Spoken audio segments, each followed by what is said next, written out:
Hi, my name is Jeff Morgan. I'm from Dallas, Texas, and I'd like to discuss what I would want a judge to tell me if I, for any reason or for no reason whatsoever, ever decided to file for no-fault divorce against my wife.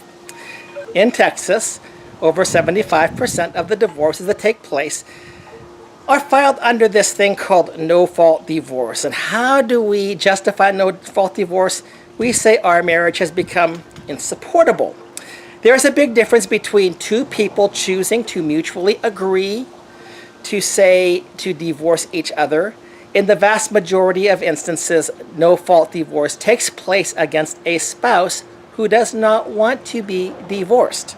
In other instances, no-fault divorce takes place to provide cover for the person filing for the divorce because he or she has committed behavior that has breached the marital contract, the marital union.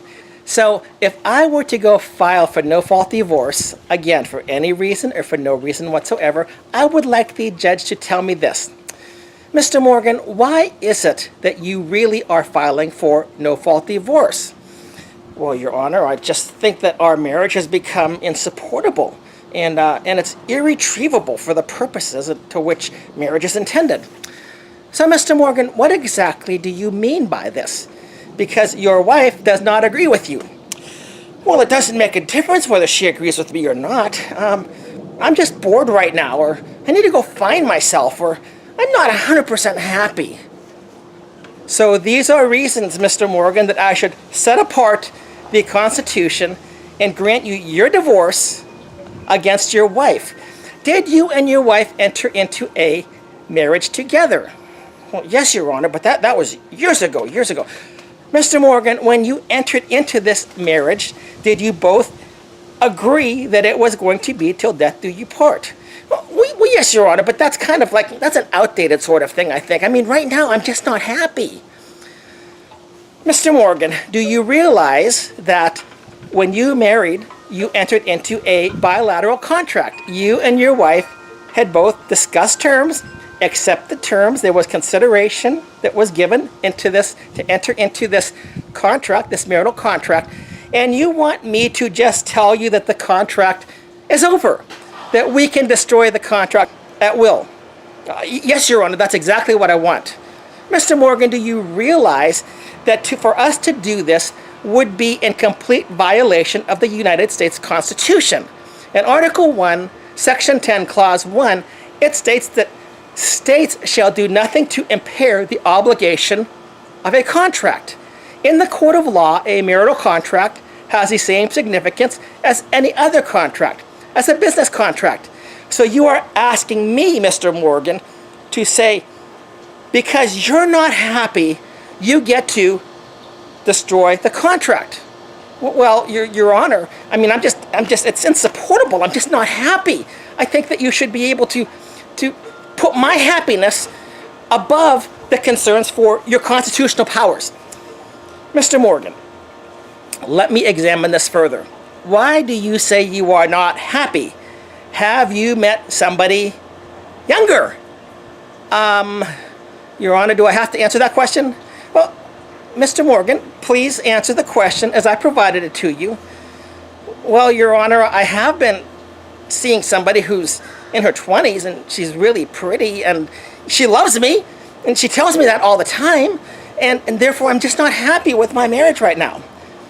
So, Mr. Morgan, are you engaging in behaviors that violate your marital contract? Your Honor, I didn't know that I thought that under no-fault divorce we didn't have to place blame on anybody.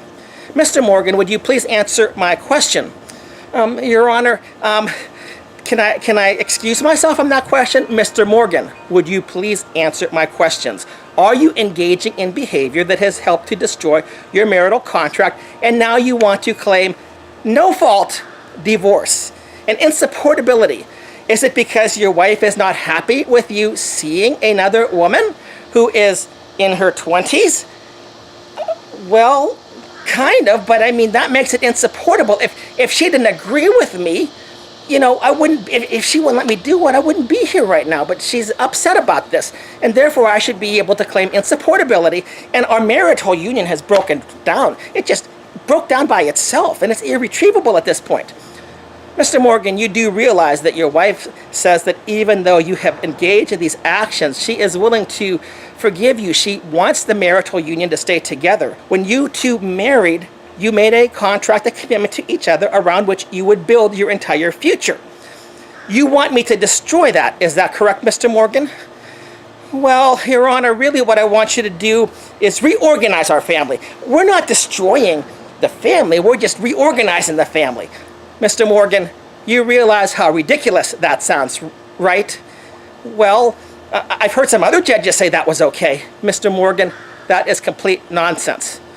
Your Honor, but the laws of the state of Texas say that I can get divorced for any reason or for no reason whatsoever. That's exactly what I can do, because insupportability, it's not defined in the Texas Family Code. So insupportability is whatever I think it means, and I'm claiming insupportability, and if I claim it, it's true, because she has no defense in this matter. Mr. Morgan, laws are changing, and our role as a judge is changing. I am going to deny your divorce, and I am going to order you to get your life together. But Your Honor, the state of Texas says that insupportability is a reason to get divorced. And furthermore, Your Honor, we get to split everything 50-50, because really, no-fault divorce, there's no fault, right? Mr. Morgan, no-fault divorce laws are garbage. And I am not going to be guilty of participating in this nonsense. You may not like it, sue me if you will. I am a judge. I am not the enforcer of a law. I am a judge. You have come before me. I have heard the case that your wife has presented, in which, Mr. Morgan, you are guilty, even despite no-fault divorce laws. I am going to deny your divorce, and I am going to order you to get into rehabilitation and to fix your marriage now. Your Honor, I'm really shocked about this. I mean, Your Honor, what am I going to do? Mr. Morgan, I am not going to re-victimize your wife. She has already been victimized by your behavior. I am not going to grant you the divorce and make her lose 50% of her assets because of your behavior. I am going to hold you accountable. You have 3 months to get your life together, to get your act straight. Within these 3 months, if you do not do so, you will appear before my court, in which case I may award the divorce, and you are not going to be rewarded for it. Period. Well, Your Honor, I guess in my heart I still have feelings for my wife, if that makes a difference. And you are right that I did make a commitment, and yes, I blew it. But if she still wants me back, I would be glad to work on it. Mr. Morgan, thus it is ordered. Thus you shall do. Now, if we had a judge that did something like that, how many marriages could be saved in the state of Texas? How many families could stay together? How many children who are the victim of unilateral divorce, forced divorce, no-fault divorce in the state of Texas would see their families remain intact? We have a law in Texas that permits unilateral, no-fault divorce to be granted. In fact, it is legislatively demanded that no-fault divorce be granted against a spouse who does not want to see the marriage resolved, who has much to lose in the whole process, who has already built his life or her life around the idea that this marriage, this family would stay intact throughout its days until death do us part. And yet the state of Texas says all we need is the allegation from one person, and we will always side with a person. Even if that person is guilty for breaking the marriage, we will always side with that person and give that person the divorce. If I am ever in that position, I hope a judge grabs me by the throat and actually speaks some sense to me. I never plan to be in that position. And by the way, a recent twist that I've been hearing about more and more lately is when two people are married and one spouse decides that she wants to become a lesbian, or a husband wants to become a homosexual, and therefore that marriage should be broken because of no-fault divorce, and I should be able to pursue my new lesbian or homosexual lifestyle. And that is through no fault of my own. Your Honor, please grant me the divorce. In contract law, if two people enter into a contract, and marriage is a contract, a bilateral contract, two people have come together to agree on the contract, at that point it should be a binding contract. Under law it is, except we have this carve-out exception for the marital contract. If I try to get out of a cell phone contract, the cell phone company will sue me. Whether it be AT&T or Sprint or Verizon or whoever has these contracts, it is easier to get out of a marriage than it is to get out of a cell phone contract. However, at the same time, if I seek to get out of a contract with my cell phone service, for example, I need to pay a penalty for breach of contract. In marriage, there is no penalty to be paid. In fact, what actually happens is that the spouse who files for the no-fault divorce actually wins assets that he or she shouldn't win. Often, because when the spouse files, the spouse may also put on a restraining order against the other person because I fear for that person, I fear against that person.